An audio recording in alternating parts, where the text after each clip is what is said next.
Some sentences are so simple that we no longer hear them. They fade away in the noise of habit, in the quick nod of assumed understanding. This one as well. Love your brother as your soul. Guard him like the pupil of your eye. A sentence one believes one already knows, and for that very reason overlooks, for it sounds like morality, like decency, like something long since understood. And yet there is something unsettling in it, for it doesn't ask whom you love. It asks how you see. It does not speak of closeness, not of sympathy, not of feeling. It speaks of guarding, of vulnerability, of a gaze that does not divide. Perhaps this is not about being good, but about awakening to the other, to the one who stands before you, and to what, in this encounter, is at stake.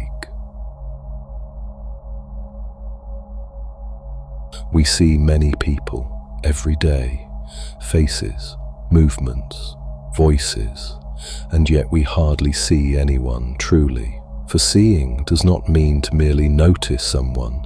To see means to allow yourself to be touched. The saying speaks of a brother, not of someone distant, not of a stranger, of someone closer to you than you may think. Perhaps this is precisely the unsettling part of this sentence. For closeness does not mean connection alone, it also means responsibility, not as a duty, but as wakefulness. Love him as your soul, not casually, not out of habit, not in passing, but as though something of your own life depended on it. For whoever truly sees the other can no longer treat him as background, can no longer pass him by, can no longer keep him at a distance when it becomes uncomfortable. Seeing binds, and binding makes us vulnerable. Perhaps this is why we so often avoid the real gaze. Perhaps we prefer to remain polite rather than open, correct rather than touchable. The mystic Meister Eckhart once named this inner movement very quietly. What you recognize in the other is what longs to be recognized within yourself.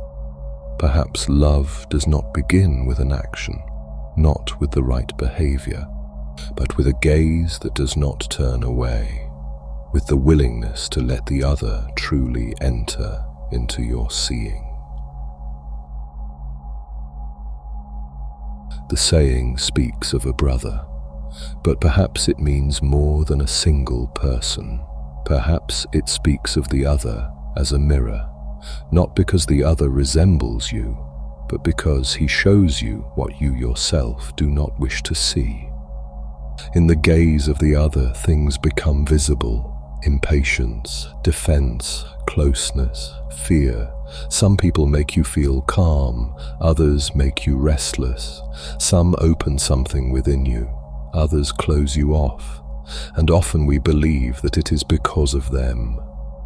But perhaps it is because they touch something that lies hidden within you. The brother is not only someone you are meant to love, he is someone through whom it becomes visible how far your seeing reaches. The Persian mystic Rumi expressed this experience in a simple image. Why do you flee from the mirror? What disturbs you is not the image, but what it shows you. Perhaps in this lies the depth of the saying, that the other is not the obstacle, not the disturbance, not the problem, but the place where truth becomes visible, not about him, but about you. And perhaps this is why love here is not a question of feeling, but a question of endurance, of remaining, of not turning away.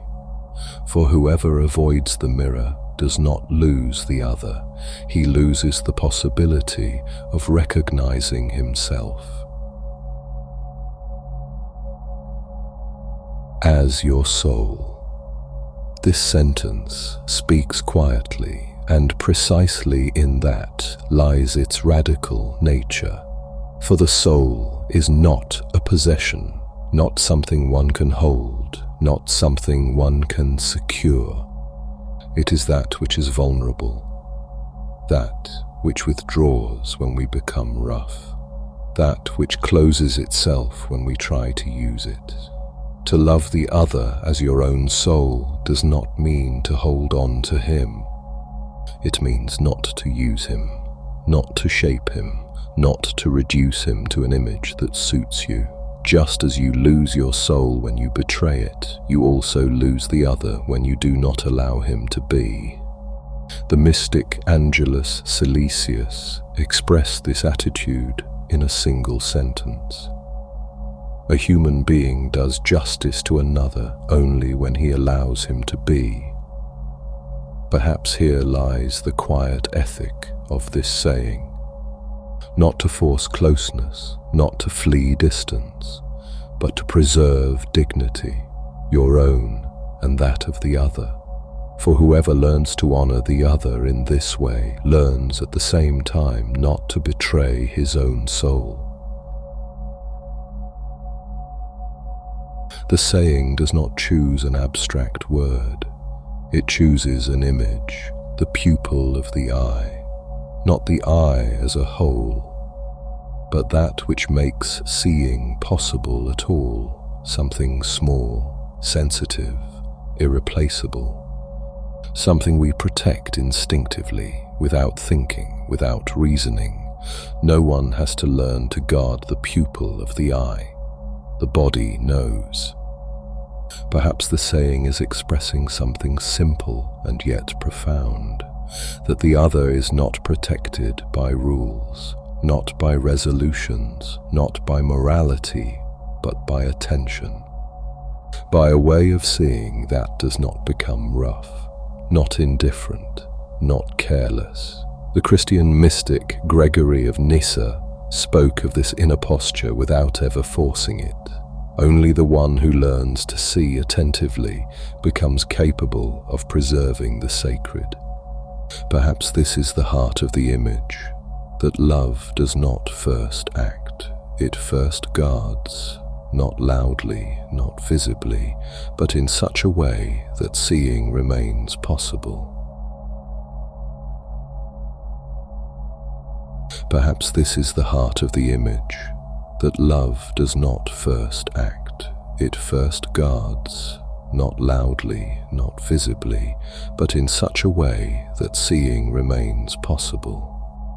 When the gaze becomes fleeting, when encounter becomes function, when the other merely fulfills a role, then something quiet happens, not in the other, but within oneself. For where the other no longer appears worthy of care, one's own vision also narrows. The world becomes harder, simpler, poorer. The mystic Meister Eckhart speaks of this when he says that God becomes present where the human being does not remain within himself, where he does not take the other for himself, and where this does not happen, something withdraws. Not loudly, not visibly, but perceptibly. Perhaps indifference is not a neutral state, but a sign that we have stopped truly being present.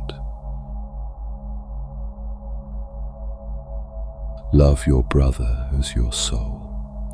Guard him like the pupil of your eye. The saying does not end with a demand, it remains with an image, with a gaze that becomes careful, more awake, more refined. Not in order to achieve something, but in order not to wound. For what truly lives does not require pressure.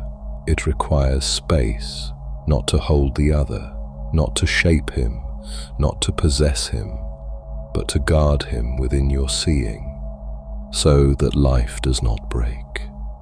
Not through great emotion, not through correct action, but through a gaze that becomes gentle, that perceives what is vulnerable in the other, and within that also in ourselves.